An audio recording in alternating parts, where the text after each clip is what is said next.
video was recorded so long ago, but when I went to California, I left my laptop with this video at home, and then things happened, but I still think the information I say about dehumanization are important, so I'm uploading it anyways, and I hope you all find it enlightening still. So this guy, Jared Boyce, was just kicked out of his house for attending trying to attack a pride parade with a group called Patriot Front. And this specific part about how his spiral into homophobia started after his father came out and left his mother, it just really drove home how entitled these kinds of people are. So my first breakup was a guy who came out to me. And yeah, it hurt because breakups hurt.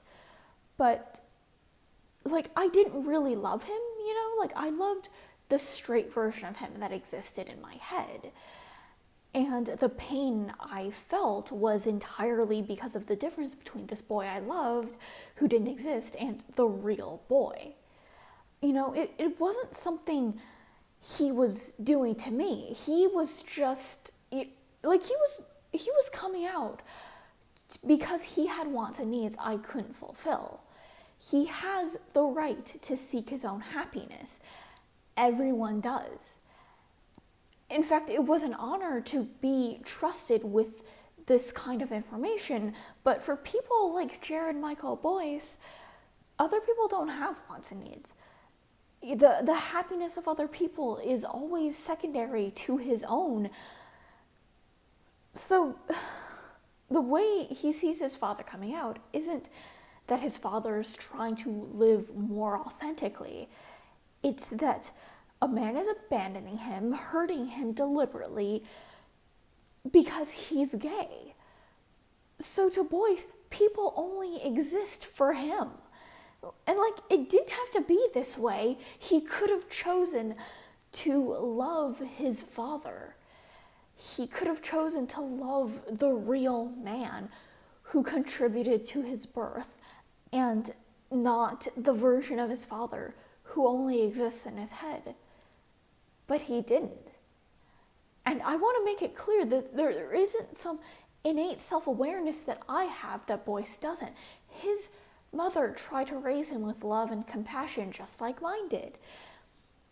Boyce isn't a monster. He's human, and he made evil choices. Dehumanizing or othering bad people, yes, even those people, is a shitty thing to do, because saying people who do X thing aren't human, it ignores the human capacity for evil. It ignores reality. Dehumanization has been historically used to hurt and kill marginalized people, and using it against bad people is just legitimizing it as a rhetorical tool for when it inevitably gets used to hurt and kill minorities again. It ignores the way that people got to the point where they committed atrocities or tried to commit atrocities, and it avoids responsibility for making changes to prevent those atrocities in the future. It condemns people who could be redeemed, who have the capability to learn that they did wrong so they don't do it in the future. But even if you don't care about the redemptive capability of criminals, and I mean specifically the kinds of criminals you hate the most, then you should at least care about producing a society with fewer of those criminals.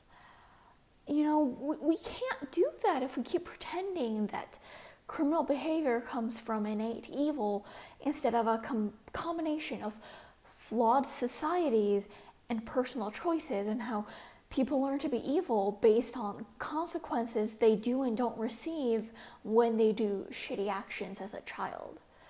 I know it's a very comforting fallacy because it just neatly removes the idea that you or someone you love can do shitty things, or that things you do can ever be shitty. But saying someone accused me of bigotry, well, I'm not a monster, and only monsters are bigots, so I never have to examine my behavior.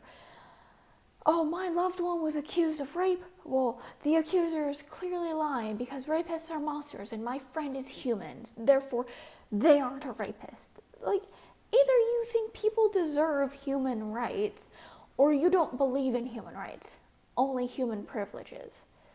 What happened with Jared Boyce, and indeed what happened with everyone there at Patriot Front, was a combination of a society that doesn't punish bigotry and personal choices. He is unfortunately human because only humans choose evil over compassion.